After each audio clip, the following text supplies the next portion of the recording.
Rebonjour à toutes et à tous, c'est parti pour le journal. Affaire de l'enregistrement des délibérations de la CREI. Abou Adolphe Dia, placé sous mandat de dépôt pour rappel suite à une plainte du secrétaire général du ministère de la Justice.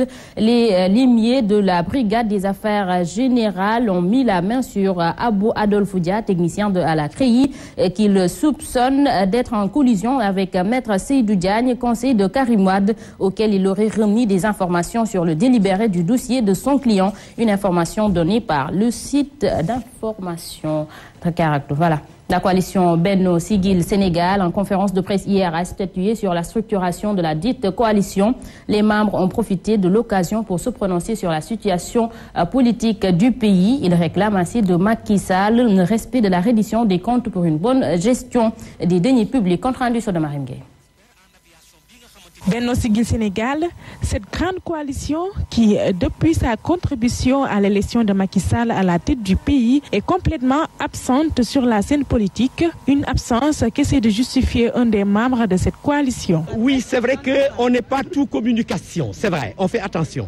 Parce que des fois, on communique et ça peut être contre-productif. On attend d'avoir véritablement des idées qui nous semblent pertinentes, solides, argumenté, documenté sur des preuves d'intérêt national.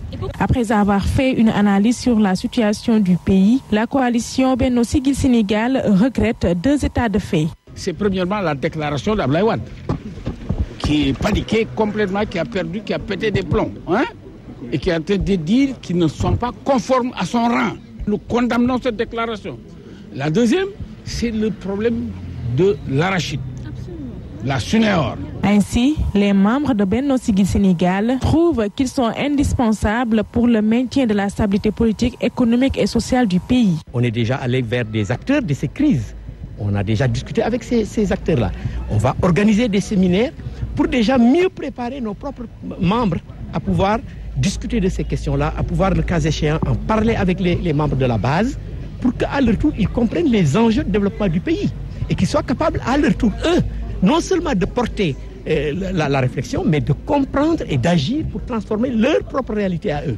Nous, on ne sera que des facilitateurs. Benno Siggil Sénégal demande à l'État la reddition des comptes pour que ceux qui ont eu à gérer les deniers publics puissent rendre compte à la fin de leur mission. Sodomarem Gueye Touré, c'est ce jeudi que le Premier ministre Mohamed Boun Abdallah Dionne doit se rendre à l'Assemblée nationale pour faire face au Parlement. Il devra donc répondre à 14 questions de la part des députés. Le député réumiste Thierno Bokoum lui parle d'actes illégaux et avance même que ce passage de Mohamed Boun Abdallah Dionne risque d'être un moyen de propagande pour le gouvernement. Ces propos sont recueillis par Laba Amadou. La conférence des présidents a décidé de prévoir de limiter le nombre de questions à 14. Or, cette décision de la conférence des présidents n'a aucune base légale.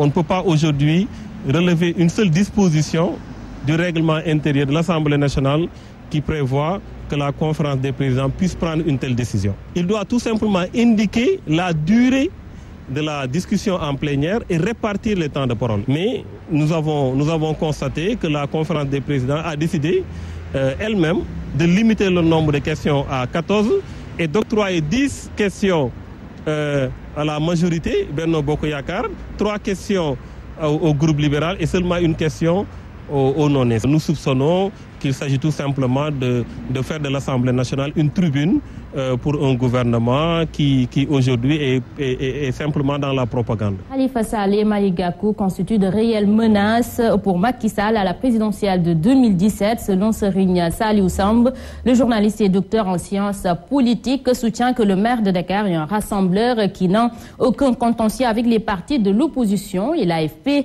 quant à lui, doit en 2017 avoir un candidat ou disparaître. Et Malick Gakou doit se positionner comme le candidat potentiel de ce parti. Serigne Saliou Samb ici avec Oumou Khayri Bass. Pour être le successeur de Macky Sall. Parce que n'oublions pas qu'il a gagné la mairie de Dakar seul. Il n'a compté ni sur l'appareil du Parti socialiste, il faut le dire, parce que c'est un parti qui a la caractéristique principale de voir son secrétaire général, Ousmane Tanor Dieng, ne soutenir presque aucun des grands pontes qui aspirent à avoir donc de grandes responsabilités. L'autre menace pour un deuxième mandat de Macky Sall, je crois que c'est Malick Gakou. Un jeune loup aux dents longues, aux dents très longues d'ailleurs. Malick Gakou, même s'il n'a jamais décliné officiellement ses ambitions, mais n'a jamais caché son intention d'être parmi les plus grands dirigeants de ce parti. En tant que candidat potentiel du Parti socialiste à la présidence de la République de 2017, vu son parcours, son charisme et le fait aussi qu'il soit une personnalité très bien introduite au sein des familles religieuses, au sein de la société civile, et même qui a des sympathies envers l'opposition, parce que n'oublions pas que Khalifa Sall n'a aucun contentieux avec les partis d'opposition. L'AFP, suite à la décision controversée de son bureau politique, de son secrétaire général, de soutenir la candidature de Macky Sall en 2017, est en lambeaux.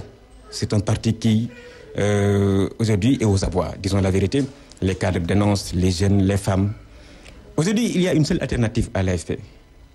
Présenter une candidature ou bien disparaître. Un héritage doit être repris par la jeune génération. Et parmi la jeune génération, il y a quelqu'un qui s'appelle Malick Gakou.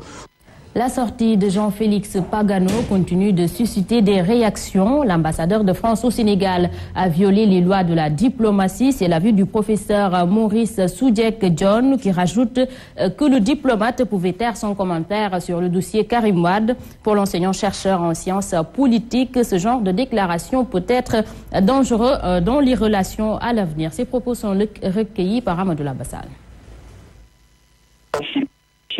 Organisation internationale par le principe de la souveraineté des États.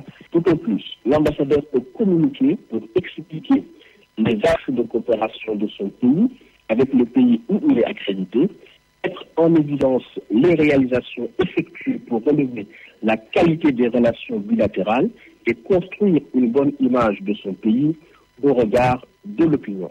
Mais en prenant l'affaire pendant devant la justice, M. Pagano semble avoir fait une entorse à son obligation de réserve. Le Sénégal et la France nourrissent des relations privilégiées, relations ancrées dans l'histoire. Je pense que ce type de déclaration peut créer inutilement des incompréhensions parce que l'opposition d'aujourd'hui peut être demain la majorité au pouvoir. Le ministre de l'Énergie invite les femmes à davantage rationaliser l'usage de l'énergie. Maïmouna Ndoye s'est exprimé hier à l'occasion du lancement de la campagne d'utilisation des lampes à basse consommation et fourneaux à Cambérène. Et dans ce projet, le ministre aspire à réduire la consommation en énergie tout en ayant le même confort. Maïmouna Ndoye, ministre de l'Énergie, ici interrogé par Alassane Baldé. Je ne l'appellerai pas gaspillage, mais peut-être une méconnaissance des technologies qui permettent d'économiser l'énergie, de réduire sa consommation en ayant le même confort et les mêmes services. L'énergie est importante, les femmes sont importantes dans le secteur de l'énergie, puisque vous n'êtes pas sans savoir que ce sont les femmes qui s'occupent des cuisines, qui s'occupent des maisons.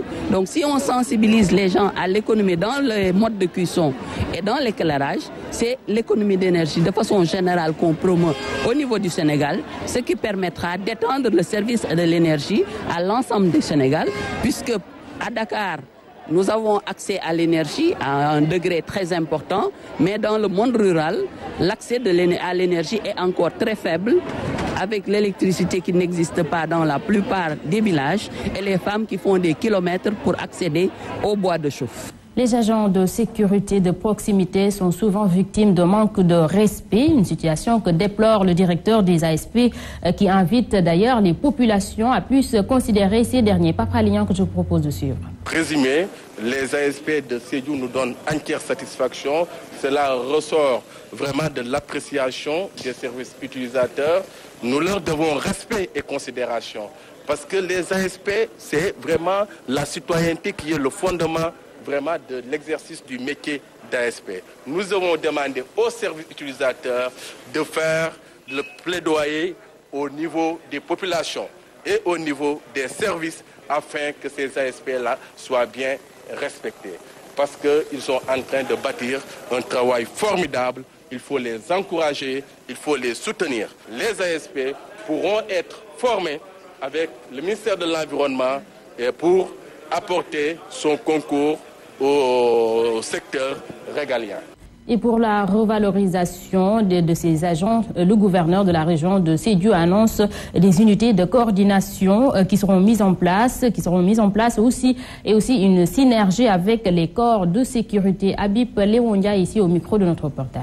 Ils vont également contribuer à la couverture maladie des ASP, mais surtout la mise en place au niveau institutionnel des unités de coordination au niveau régional et au niveau départemental, pour permettre le suivi de toutes les questions intéressant les assistants à la sécurité de proximité. Je pense qu'aujourd'hui, l'enjeu, c'est de pouvoir travailler à maintenir cette dynamique-là, à former davantage ces ASP, mais surtout à faire un lien positif avec les structures d'encadrement, notamment les forces de sécurité et de défense, les services techniques, pour accompagner davantage et encadrer l'action des ASP afin d'en faire véritablement des leviers importants de la gouvernance sécuritaire de proximité, mais surtout des acteurs de développement pour permettre ensemble avec toutes les structures concernées de relever les différents défis du développement économique et social de la région de Sédhiou. Et sur l'international, le verdict dans le procès de Simone Gbagbo est enfin tombé. L'ancienne première dame ivoirienne a été jugée à Abidjan pour son rôle dans les violences post-électorales de 2010-2015 dans le pays. Violences qui avaient fait à l'époque 3000 morts. Elle a été condamnée à 20 ans de prison. 10 personnes sont mortes, dont 8 Français, parmi lesquels la navigatrice Florence Artaud, la championne olympique de natation Camille Moufat et le boxeur Alexis Vastine. Les 3 champions participaient avec d'autres sportifs français au tournage de l'émission de télé-réalité Dropped, le nouveau jeu d'aventure de la chaîne de télévision française TF1. Les 2 hélicoptères affrétés par la production sont entrés en collision selon les autorités de la province de la Rioja. Plusieurs membres de l'équipe de production Aventure Line Production, la société de production de Dropped, figure parmi les victimes, précise la présidente française dans un communiqué. Voilà, donc mesdames et messieurs, c'était tout pour ce journal. À vous tous, merci d'avoir suivi. Merci à toute l'équipe technique et l'équipe rédactionnelle qui ont participé à la réalisation. L'info en continue sur la Sen TV, la première télé urbaine du Sénégal. 7h30, Mambé Ndiaye et Ahmed Aïdara vous retrouvent pour la revue des titres. 7h45, c'est le journal. Et tout de suite, suivez votre capsule. Bonne journée. Quant à moi, je vous retrouve à 13h pour le flash d'information. Bon réveil matinal.